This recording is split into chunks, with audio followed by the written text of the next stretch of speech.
Hey everyone, and welcome to another one of my weekly art videos.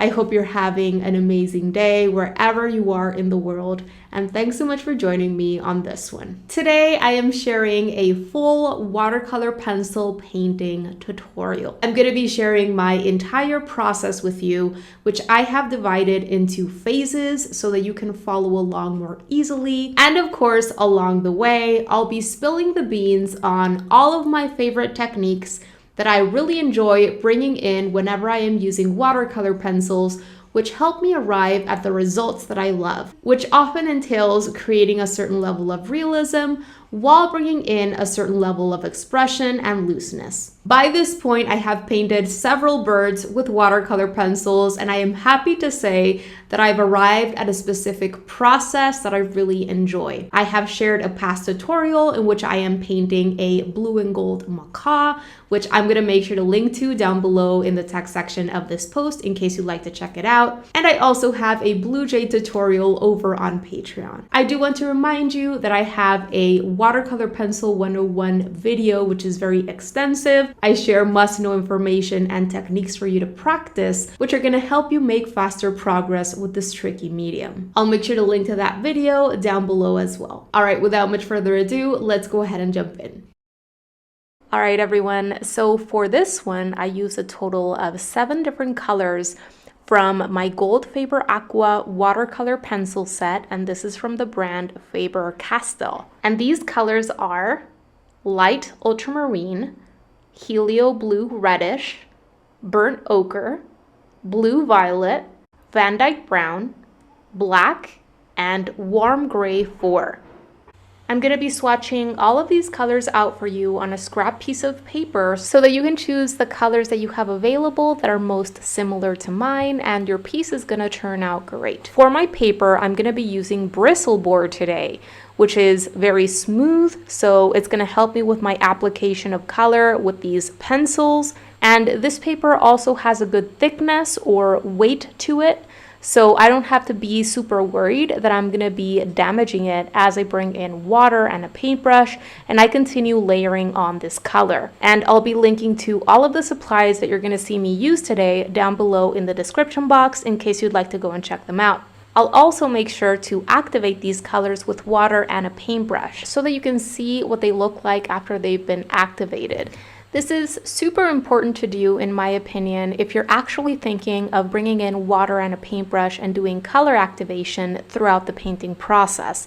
This way, you won't have any surprises. So what I like doing in order to choose my colors for the piece on hand is I observe the reference photo, and from my watercolor pencil set, I pick out colors that I feel are similar to the ones that I am seeing in the photo.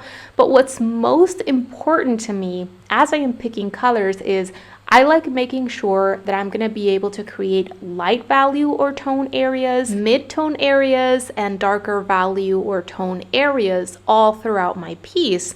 Because if I am going for mid to higher levels of realism, value or tone really is number one.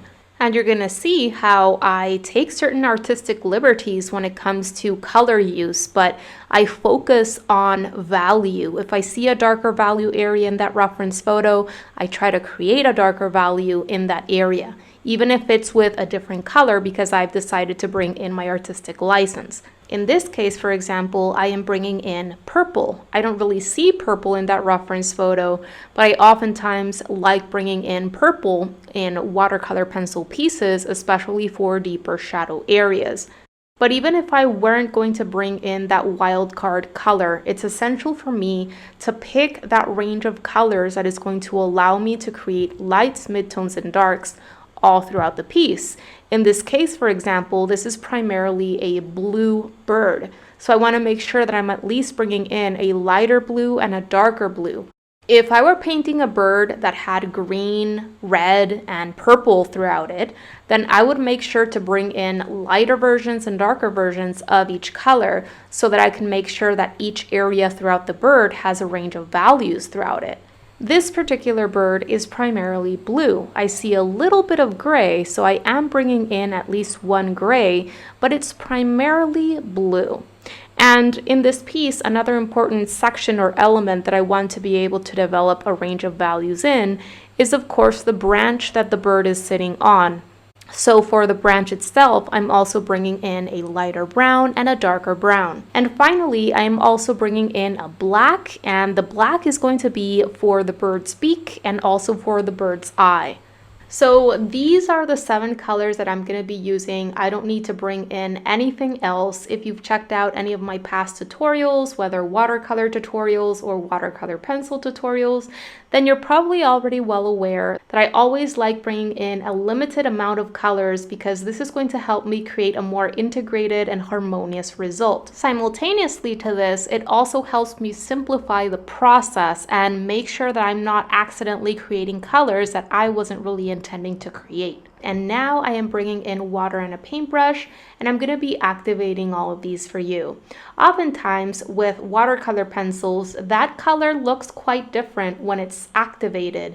And if you're going to be layering colors on top of each other, I would also recommend seeing what those colors look like together, blended together. This particular darker blue that I chose, this is Helio Blue Reddish, it becomes quite brighter after I've activated it. Some colors change more than others after they've been activated. This lighter brown also looks quite bright and almost like a gold color after it's been activated. I'm making sure to completely rinse out the previous color from my paintbrush bristles by swiveling my paintbrush in my container of water before going in and activating the next. As I am moving forward with this tutorial, I am simply going to be referring to these colors as gray, light blue, dark blue, purple, light brown, dark brown, and black. As I said before, as long as you prepare yourself with 7 colors that are similar to the ones that you're seeing on screen right now, you're gonna do fine. Overall, I'm pretty happy with these colors, so I'm gonna go ahead and get started with the first part of this painting process. So I'm gonna be tackling this one in 3 layers. This means we're gonna be applying color 3 times, and we're gonna be doing 2 activations of color in between each layer. So the first thing that I am doing is using my light gray color that I have prepared for myself. I am developing a very light first layer all throughout the bird's wings, tail, legs and feet, and beak. I am making sure to almost exert no pressure at all as I am developing this very first light layer of gray. I am using gentle back and forth motions as I continue filling in these shapes. You can see how I'm still able to see my pencil work or my outline sketch through this light layer of pigment. And this is important for the step that is coming up in just a bit. You want to be able to see those individual feather shapes. And what I like doing when working with watercolor pencils is the same thing that I like doing when I'm working with traditional watercolor paint. And this is, I always make my way incrementally towards darker colors, which means that I always get started with the lightest color of the group that I have prepared for whatever area it is that I am working on. And I make my way incrementally towards the darker color that I have chosen for that area. I make my way through that sequence once, and then there comes a point in the process at which I have to jump back and forth between my colors, depending on whether I need to work on transitions between different colors more, or I need to darken certain areas, or I want to make a certain color a little bit brighter, or whatever the case may be. And another thing that I always do that is very similar when it comes to how I use traditional paint and watercolor pencils is I incorporate the brightness of the paper under that pigment as part of the piece, and I allow it to help me develop those lighter value areas, which means that in lighter sections that I want to create, I'm leaving more of that brightness of the paper shining through that pigment.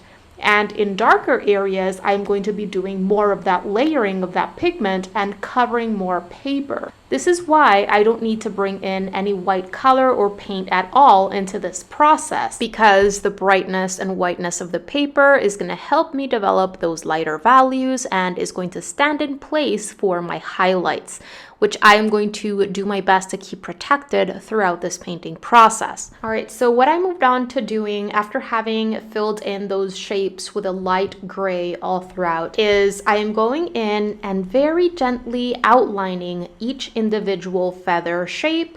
And I'm also going over the central vein or shaft of each feather, at least the feathers where I'm able to see this central shaft. Just a moment ago, I went in with my soft graphite eraser and erased out a little section of a line that I had traced over with watercolor pencil. It is important to know that you can go in and erase or lift up watercolor pencil pigment with a clean eraser as long as you haven't activated that pigment with water. So whenever you make a mistake or you go in with a certain color in an area that you weren't intending to add that color into, rest assured that as long as you haven't activated that color with water and a paintbrush, you can go in with a soft eraser and erase your mistake and fix it.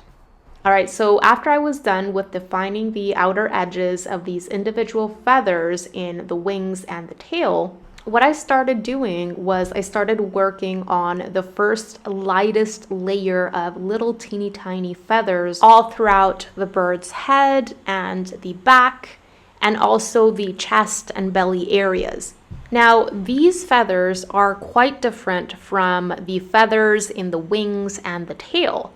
These feathers are really teeny tiny, and overall they create a different visual texture when compared to the texture in the larger feathers. And I always make sure that I am choosing a pencil stroke or type of mark that is going to help me describe this particular feather on hand that I am working on.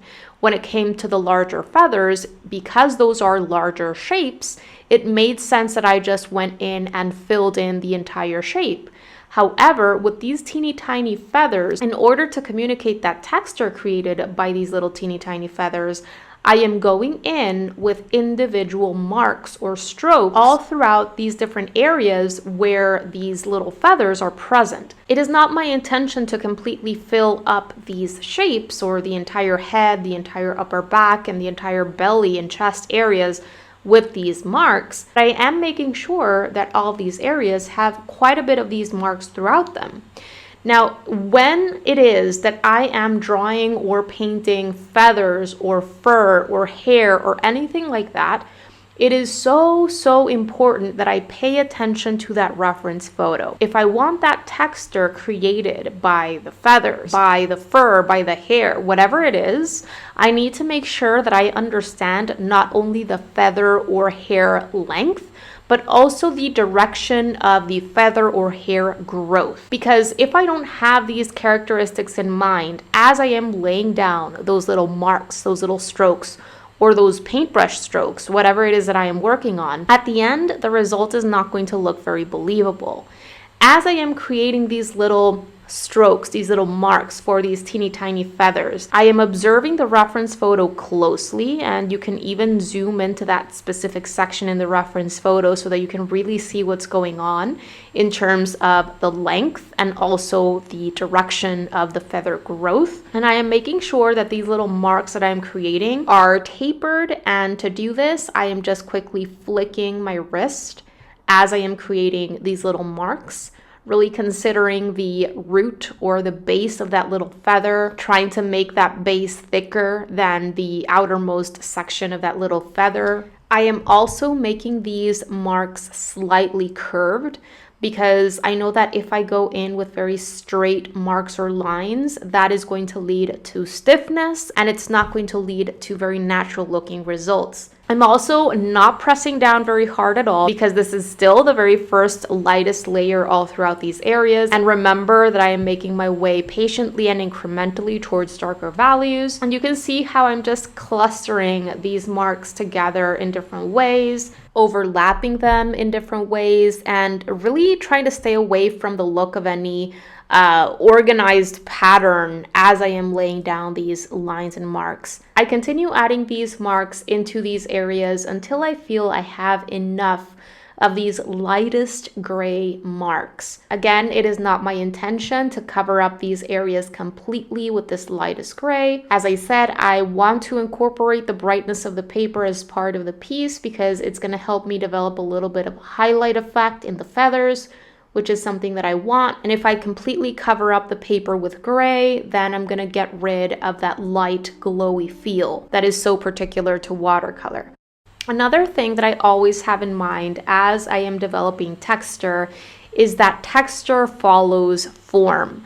So I have in mind the three-dimensional structure of this bird's body, the curves present and all of that, because remember that whenever there is fur or hair or yes, even feathers or scales, that texture is wrapping around an actual three-dimensional voluminous structure.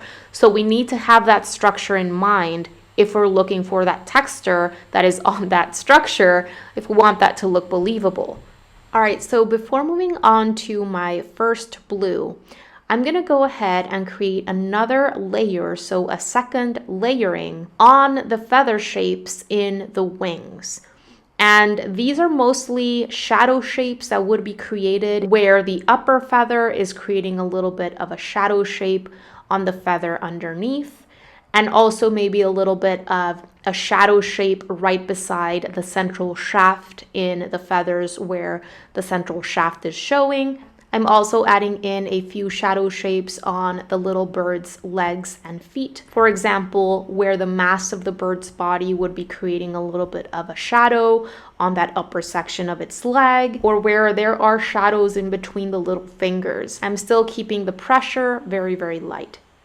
Okay, so after doing that, I am now going to go ahead and start using my lighter blue.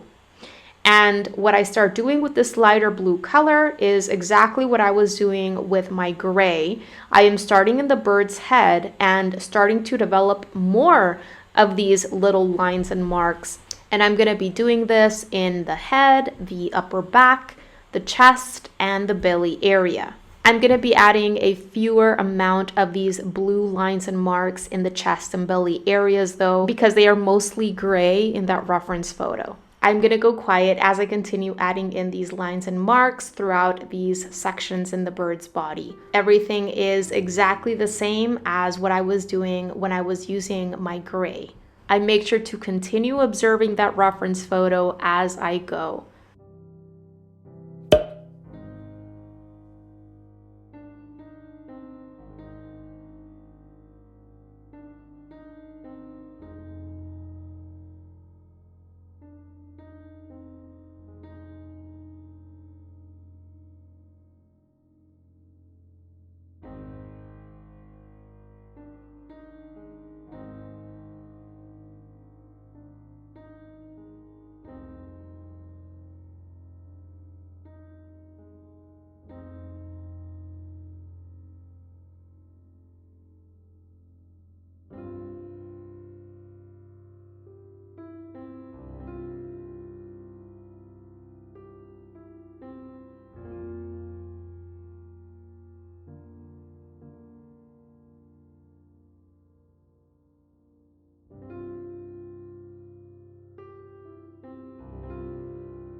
Okay, so I'm almost done with this initial layer of light blue lines and marks in the sections with the smaller feathers. And before switching on over to my darker blue, I'm going to add in a little bit of blue into the wing feathers and the tail feathers. I see some blue in these feathers in the reference photo, so I'm going to go ahead and add a little bit of blue in loosely wherever I see a little bit of blue in that reference photo. Hopefully you can get an idea already, even at this point in the process, as I am doing this initial layering all throughout the bird, that I am taking the most important characteristics present in that reference photo that I know will help me arrive at believable, semi-realistic results. But within that, I am giving myself some leeway for staying loose and staying somewhat expressive and bringing myself into the piece. And the reason why I want to emphasize this is because even though I am using a reference photo, I am not trying to create a carbon copy of what I am seeing in that reference photo. I am using the reference for clues and key characteristics that are going to help me remember the characteristics of this particular type of bird, and also where lighter value areas are, mid-tone areas are, and darkest areas are, because I know that value is key to realism and a sense of dimension. And if I want to make this bird look like that particular bird, then I do have to respect the specific characteristics present in that reference photo, but I allow myself to play within that. And I want to encourage you to do the same. Just because you're using a reference, it doesn't mean that you have to create a carbon copy of that reference, or that you have to be super perfectionistic about getting everything exactly the same as it appears in the reference, because this is not the case at all. Take what you need for the level of realism that you enjoy and allow yourself some leeway, some play within that. All right, so after having created that initial layering with my lighter blue, I am now going in with my darker blue. And what I am doing with the darker blue is I am only adding in this darker blue into darker sections that I'm looking to push more. So with this darker blue, I'm not going all over these areas of blue feathers. I am just adding in the darker blue into shadow areas. However, I am still using the same type of stroke or mark because I am still looking to continue developing that sense of texture of these smaller feathers. And I am still also using the same technique in the larger feathers. Though this time, as you see me filling in these shadow shapes with my darker blue in the larger feathers in the bird's wings and tail, my shapes are becoming smaller and smaller because I'm only looking to darken sections that need to be darkened further or pushed more. I'm not trying to cover up the lighter grays and the lighter blues with my darker blue. I'm just using the darker blue in deepest shadow areas in between the feathers. It's all about developing that range of values everywhere throughout the bird. I don't want to go in and subtract or take away from those values by covering up the lighter value areas. I'm only looking to push the darker value areas so that I can add and expand that range of values. In order to do this, the darker I get with my colors, the less marks or lines I add in those smaller feathers, and the smaller the shadow shapes in between the larger feathers in the bird's wings and tail. After using my darker blue, I switched on over to my light brown, and I am starting to fill in this branch shape, and I'm just using back and forth motions as I am filling in this branch. You're going to notice in just a bit, after I finish with this initial light brown layer on the branch, that I use the same light brown color to develop a first layer of color in the bird's eyeball.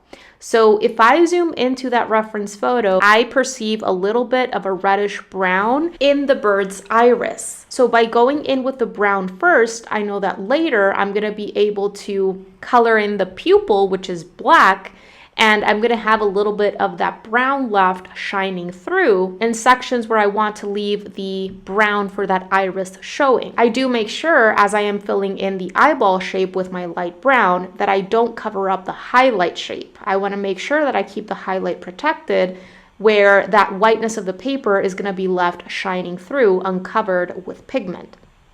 After adding in the lighter brown, I went ahead and changed to my darker brown, and with my darker brown, I did some layering over the lighter brown in shadow sections that I wanted to develop in that tree branch. More specifically, I layered the darker brown under the bird, where the mass of the bird's body would be impeding that light from hitting that section of the branch, and along the edges of the cylindrical structure of the branch, so that I can give it more of a rounded out look. I took a lot of artistic liberties with the branch, and because this is a secondary element, a supportive element in this composition, I don't want it to distract too much from the focal point, which is the bird, so I'm not going to be adding too much detail into it. All right, so moving into phase number 2 of this painting process, and this is the phase where we're going to be doing our first activation of pigment using water and a paintbrush.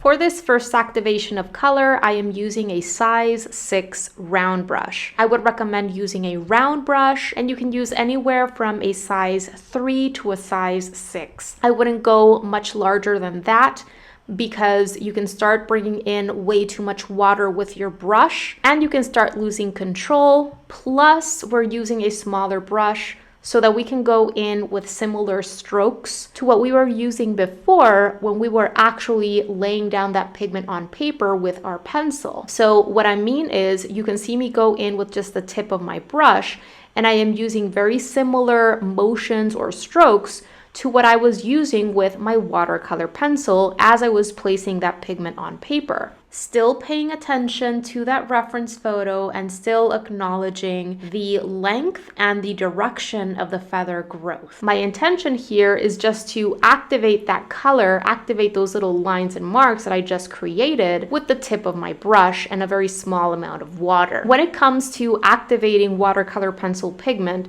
you really just need a very small amount of water, and you want to make sure that you're keeping a good amount of water control as you're moving forward in this process. You're going to notice how I'm constantly blotting the tip of my paintbrush on my absorbent towel to make sure that whenever I go into my container of water to remove that pigment from my paintbrush bristles, I'm not bringing out too much water onto my painting. Every time I go into my container of water, I first remove that excess drippage by gently scraping the bristles of my paintbrush along the top of my container, and then I blot the tip of my paintbrush on my absorbent towel before going in. You can see how as I am doing this, the blue is becoming a lot more vibrant, and I am being left with more painterly effects. As you continue doing your color activation with your paintbrush, you're going to notice that as you're moving along, more and more pigment starts getting collected in your paintbrush bristles. And you're going to notice that you very quickly start pushing and pulling way too much pigment around. And you don't want to get to a point at which you start flattening out the entire area, because too much of that pigment is getting collected in your paintbrush bristles and you're just mindlessly starting to push it around, and you start to merge all of your different colors, your different blues together with your gray, and everything starts flattening out. Especially when it comes to the darker blue sections, if too much of that darker blue starts getting collected in the bristles of your paintbrush and you start covering up the lighter blue areas with your darker blue, well, again, you're going to flatten out that area, because we go back to what I was mentioning before in terms of you want to be expanding that range of values, not subtracting from it, right? And if you start covering up those lighter blues with your darker blue, well, you're going to get rid of those lighter value sections. And so the reason why I'm saying this is because you can see how I'm constantly dipping my paintbrush in my container of water, removing that excess water and going back in, and doing that over and over and over as I am moving along. And that's exactly why, because I want to make sure that I am staying in control in terms of keeping my darker blues where I want the darker blues and keeping the lighter blues where I want the lighter blues. And in order to do this, I need to pay attention to what's going on my paper as I am doing my color activation. As soon as I feel that too much pigment is starting to get collected in my paintbrush bristles, I need to remove that color from my paintbrush and go back in with a clean and slightly damp brush. And by noticing what is going on your paper, you can see when you need to remove that color from your paintbrush bristles. You notice that you're starting to push and pull too much color around. You start messing up all of those different value areas that you've been working so hard on. Another thing that is very, very helpful is to get started with the lighter areas first and make your way into the darker areas. If you start in the lighter blue areas and you make your way towards the darker blue areas, then you're going to have more control because it's a lot more difficult for the lighter colors to eat up the darker colors. Whereas if you start in the darker areas and you make your way towards the lighter areas, it's a lot easier for the darker color to eat up the lighter color. All right, so I finished up with the activation of color in the smaller feather sections of the bird. And I am now activating the color in the larger feathers in the wings and the tail. And just like when I was actually placing the pigment on the paper with my watercolor pencils, the type of stroke that I am using to activate the color in the larger feathers is different from the type of stroke that I was using for the smaller feathers. Again, because these larger feathers are more like shapes when compared to the teeny tiny feathers, which I approached more with lines or marks. So I am actually pressing down the belly of my brush more, and more of those paintbrush bristles is coming into contact with my paper as I am activating the pigment in these shapes. I'm going in with more of a sweeping motion. I make sure to acknowledge each feather shape and I approach them individually. Sometimes I start near the base or root, if you will, of that feather and make my way out and away with that sweeping motion. And other times I start at the tip or end of the feather and I make my way in toward the body of the bird. Especially when activating the darker blue little sections in between the feathers that are overlapping. I want to make sure that those shadow shapes stay where they are supposed to be, where that feather on top is creating a shadow on the feather underneath. And I made sure to do the same thing when I was activating that pigment in the bird's beak.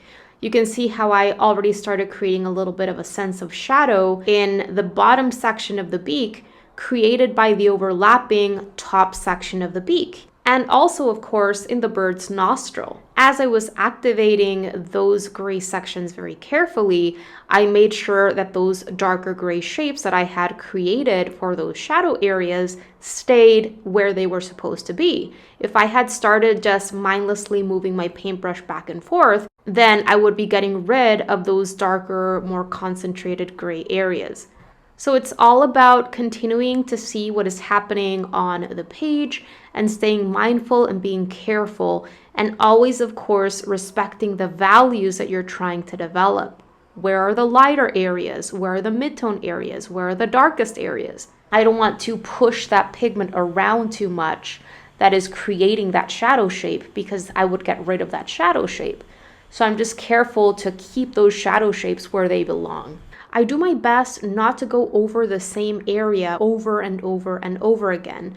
I try my best to just activate that pigment with one sweeping motion, and I just do my best to leave it be as much as possible because I don't want to start overworking or damaging my paper. After having activated the grays in the beak, I very quickly activated the light brown in the eyeball, making sure that I did not push any pigment into that little highlight shape that I am keeping protected at the top of the eyeball. Finally, I also activated the browns in the branch under the bird, and I'm just finishing up here by doing some activation of some little blue marks in the small feather areas. It's so important to completely remove that brown from your paintbrush bristles or the blue from your paintbrush bristles before switching between areas.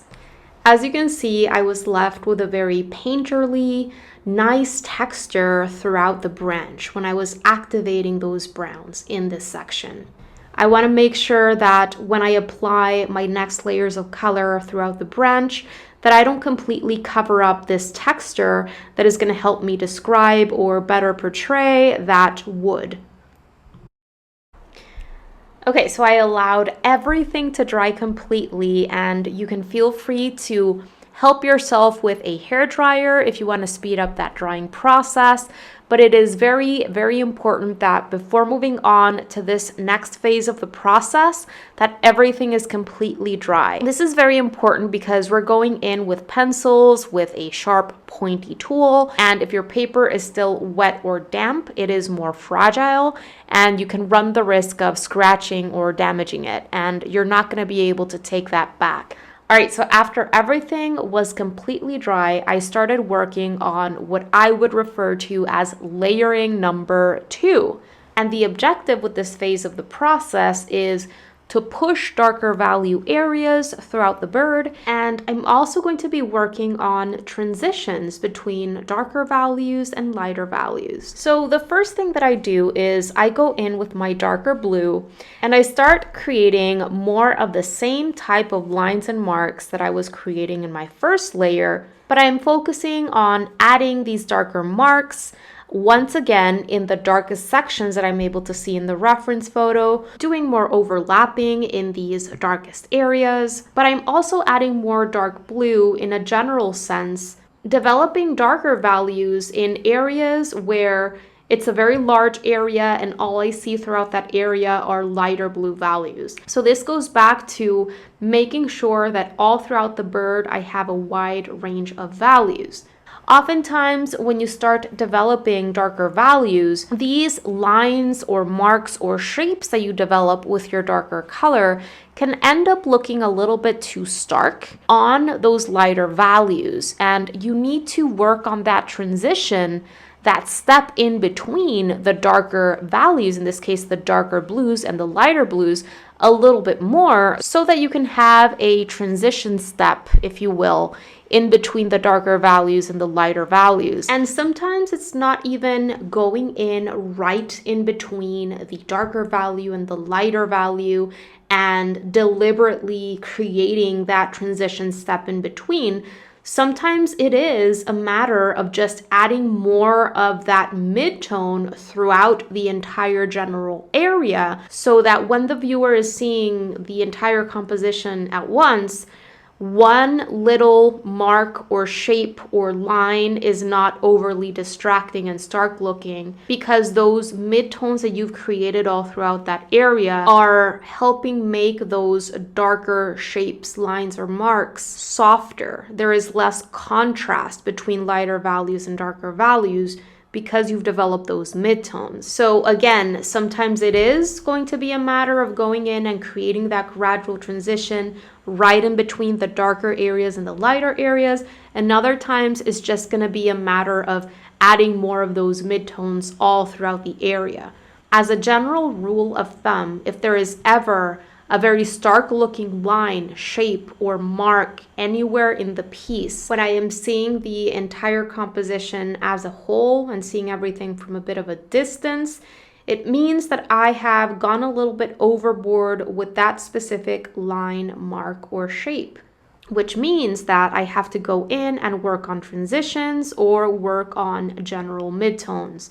This is going to help make those darker lines, marks, or shapes look a lot more subtle, which is exactly what I want. I don't want to accidentally call the viewer's attention to a specific area in the piece if I didn't intentionally plan for it. If I actually deliberately, strategically plan for the viewer's attention to go to a specific area, like the bird's head in this case, or whatever focal point I choose, then that is a different thing. I plan for that and I am strategically making use of the elements and principles of art and making use of specific techniques to pull the viewer's attention to that area. But whenever the viewer's attention gets pulled to an area unintentionally because whatever it is that you did in that area is a little bit distracting, then that is an issue. After working on those smaller feathers, I go ahead and deepen and darken shadow shapes in the larger feathers, in the wings and the tail, especially those deeper shadow shapes created by overlapping feathers, where the upper feather is creating a shadow on the feather underneath. I'm really not trying to go in to create outlines around my feather shapes in any way, shape, or form. I am more so looking to push dark shadow shapes. I'm acknowledging these as abstract, irregular shadow shapes, and that is what I'm looking to do more overlapping in. All right, so that's enough of that darker blue. I am now going in and working on midtones with my lighter blue.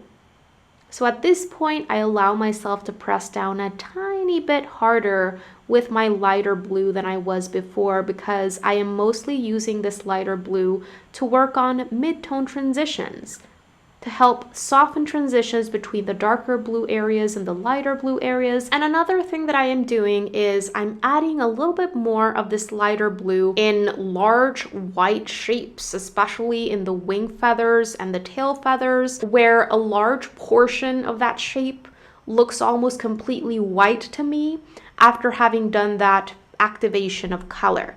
So in other words, wherever I want to develop a light blue tint, I go in and very gently do a little bit of more layering with this lighter blue. But even in these cases, I am making sure to keep some sections where that paper is shining through. I don't want to get rid of those lightest areas where the paper is really shining through.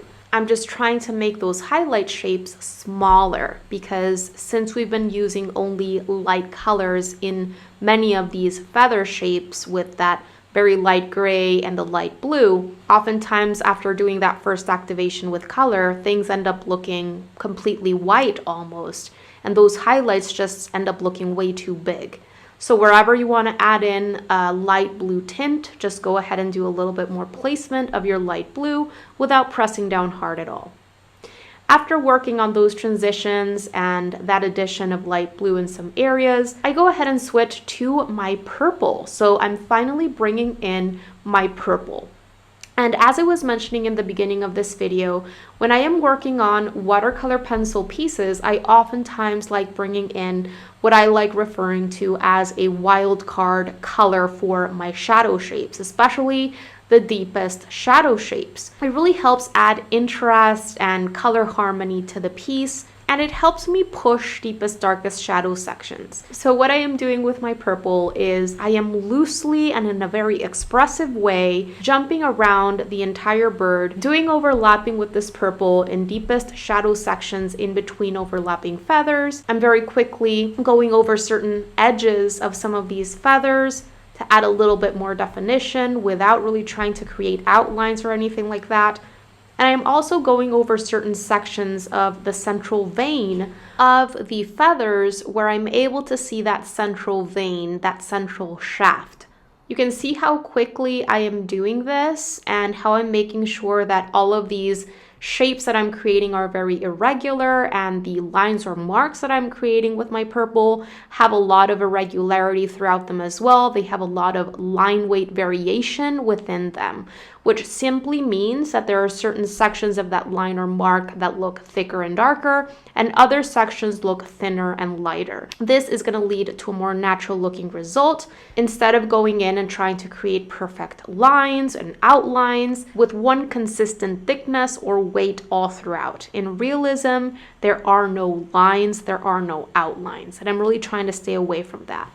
Okay, after finishing up with my purple, it was time to do more work in the bird's eye. So I switched on over to my black, and the first thing that I did was I filled in the pupil in the center of the eyeball.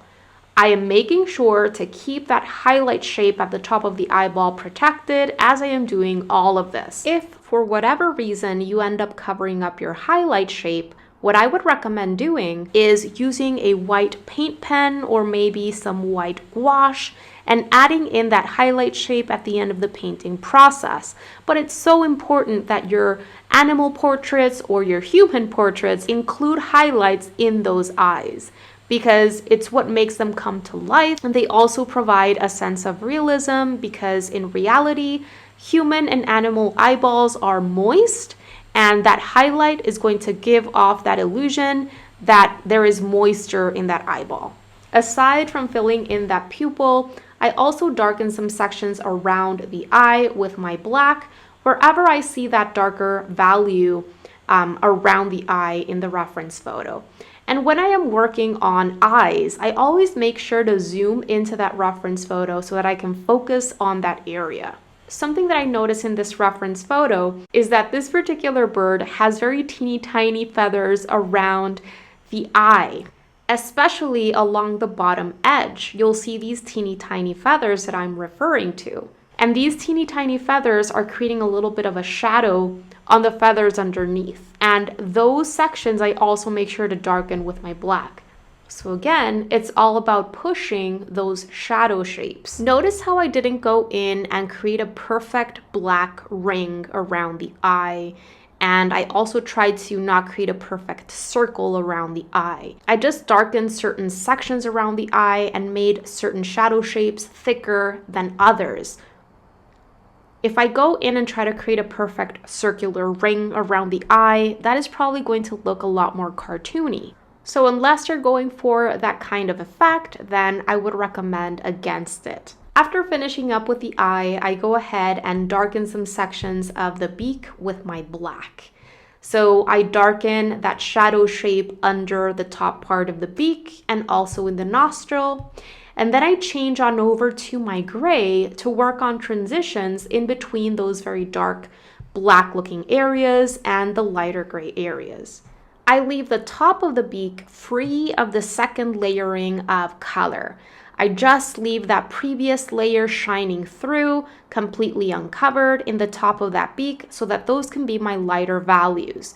And then I just take advantage of the fact that I have this gray in my hand and I go ahead and deepen and darken shadow shapes in the little bird's legs and feet. Notice how I'm adding in these gray shadow shapes just in some sections of those legs and feet where it would make sense that there would be shadows created. And I leave other sections with that previous layer completely untouched, completely uncovered. I don't want to get rid of those lighter values in the legs and the feet. This would flatten them out and it would not lead to very realistic results. So even in the legs and the feet, I want a range of values. And the last thing that I'm going to be doing for the second layering is I'm going to be developing more values throughout the little branch under the bird.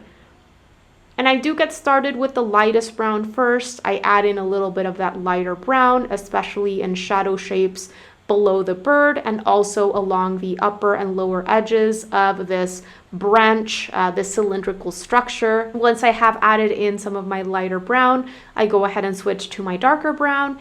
And this darker brown, I only overlap over certain deepest shadow sections. This is going to help me develop a wider range of values even in this branch. Notice how I didn't go in with my two browns and completely covered up that first layer. I do want to make sure that I'm keeping that first layer untouched and uncovered with this new layering in sections of lightest values. And as I said before, I don't want to completely cover up that beautiful texture that I created when I activated that first layering of color in the branch. All right, so it's time for color activation number 2. So I go ahead and grab my container of water and my paintbrush. And on this activation, I do use a smaller brush because I want greater control. And I'm only going to be activating those new lines or marks or shapes that I just added in the previous phase when I was doing that second layering of color. I'm really not looking to go over the entire thing, which is why this phase should be a lot shorter than our first color activation, meaning you should be able to finish this activation a lot more quickly than the first activation you did. And everything that I shared in the first color activation still applies, meaning you want to always pay attention to what's going on paper as you are gently activating that color with a little bit of water at a time. You want to pay attention to how you're pushing and pulling that pigment around so that you don't destroy all of the work that you've done in terms of value. And you want to constantly be removing that pigment from your paintbrush bristles and removing that excess water so that you can constantly go in with a clean and only slightly damp brush. So what I do is I get started in the sections with the small, teeny tiny feathers in the bird's head and also the upper back. From there, I move on to doing my activation in the larger feathers in the wings and the tail. I activate that new gray that I've placed in the previous phase in the legs and the feet. And I activate the browns in the branch, making sure that I'm keeping shadow shapes in their proper location. I don't do activation of color in the eye, and I don't do activation of color in the beak. Those sections I'm just gonna leave be as they are. I'm gonna go quiet as I continue working on this phase of the process.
All right, it's finally time to move on to the last part of this process, which is going to be our third layering of color. The objective with this final phase is to push darkest value areas, or the darkest shadow sections. So you're going to see me primarily go into each area with the darker color that I chose for that particular area. I'm not really using the lighter colors anymore. This is the darker blue that I have in my hand right now, and I'm doing a little bit more overlapping of lines and marks in shadow sections. I'm then going to do the same thing in the larger feathers. I'm going to be darkening the shadow shapes in between the feathers, and I'm also going to be going over certain edges of feathers in a very expressive way, and also over certain sections of the central shaft in the feathers where I can see that central shaft. And this is just to add a little bit more definition along those edges. In this part of the process, it is very important to constantly take breaks and come back to see the entire picture as a whole, and really analyzing whether you really have to go in and do more pushing of shadow shapes or more addition of little lines and marks. It's very easy to keep going and going and going, but if we don't come back to see the entire picture, we might end up flattening an entire area out too much or making things look way too heavy, which is something that at least I am usually trying to stay away from when I am using watercolor paint or watercolor pencils. Because again, when we are using watercolor paint or watercolor pencils, it's very helpful to use the whiteness and the brightness of the paper under the pigment and really bring it in as part of the piece. It's that brightness of the paper that is going to stand in place for our highlights, help us develop lighter value areas, and if we cover up that paper too much and don't look for ways to incorporate it, we're likely going to get rid of that glow and that sense of dimension and freshness that we're able to develop when we're using translucent mediums like watercolor and watercolor pencils. One final thing I'd like to say is, for me personally, it's important to make full use of the medium on hand. And when it comes to watercolor pencils, this medium is a drawing and a painting medium all wrapped up into one. And so for my watercolor pencil pieces, I like incorporating both painterly effects and sketchier effects.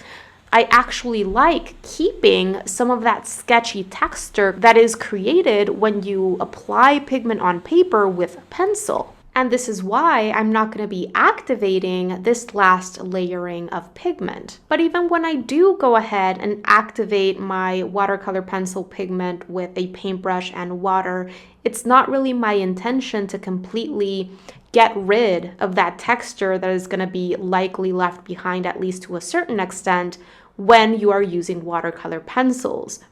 And I would recommend against trying to go in when you're doing your color activation and trying to get rid of any and all of that texture. Because if you do go in over and over one single area because you're trying to smooth everything out perfectly, it's very likely that you're going to start overworking your paper. Okay, so I'm almost done with my darkest blue application here. Then I'm going to switch on over to using my black, and I'm going to be adding a little bit more definition and deepening and darkening of shadow shapes in the beak and the eye. Then I'm going to switch on back to my gray to add a little bit more overlapping and push little shadow shapes in the legs and the feet a little bit more. Then I go ahead and switch to my darker brown to push some shadow sections on the branch beneath the bird.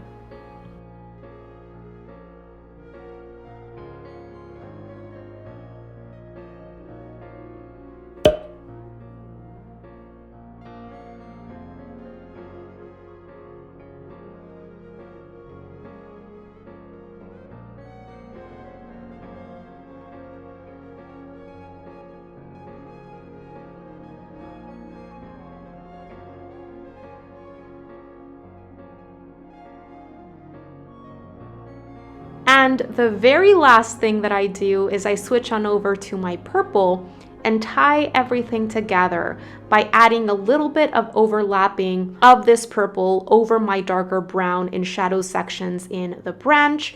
And in a very expressive way, I go over shadow sections throughout the bird, maybe even defining some sections of edges around feathers, deepening and darkening shadow sections throughout the bird's body that I feel need to be pushed a little bit more, and I'm gonna be all done. It's always super smart to think of how you can repeat colors throughout a piece, because this is gonna lead to greater integration and more harmonious results.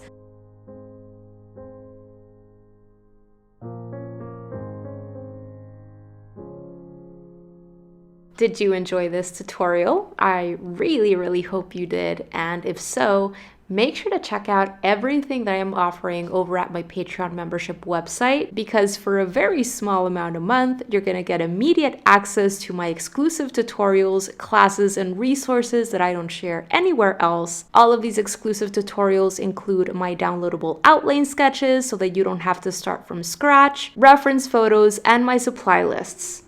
There's already a library of over 75 sketching and watercolor painting tutorials that are real-time, meaning they are not sped up or edited. They are fully narrated, and I take you through my entire process, making sure to explain everything as clearly as possible, step by step. 2 new exclusive full-length tutorials are added into this exclusive library every single month. For those of you who are interested in really taking your artwork to the next level and want to know all of the inside secrets that I learned about in art school and courses that I've invested in myself, there's also a full library on classes on art fundamentals in which all of the bases are covered. That library has now over 35 classes and workshops. All have assignments at the end that help you actually put your knowledge to the test. And there's a brand new class or workshop added at the beginning of every single month. As if all of this weren't enough, you also get a weekly sketchbook prompt sent to your inbox to help you stay consistent with your art practice. There's a live training, workshop, or paint-along session with me every single month. Members in the $15 tier and upwards get access to thorough feedback from me on their work whenever they need it, and much more. There are different tiers that you can join that give you access to different things, which you can choose from depending on your goals and needs. So go ahead and check it out. I'm going to make sure to leave a link where you can find out more down below in the description box of this video. And I would love to get to know more about you and your work and have you join this innermost art community of mine. All right, you guys, that is gonna do it for today's video. I really hope that you enjoyed it and that you found it helpful. And if you did, pretty please make sure to give this video a thumbs up, because it really helps support the work that I am doing here on YouTube and helps others get to know about my channel. Thank you so much for watching today. Don't forget to subscribe and click on that little bell so that you can be notified of when I share my new videos, which happens every single week. Have a beautiful rest of the day and see you soon. Bye guys.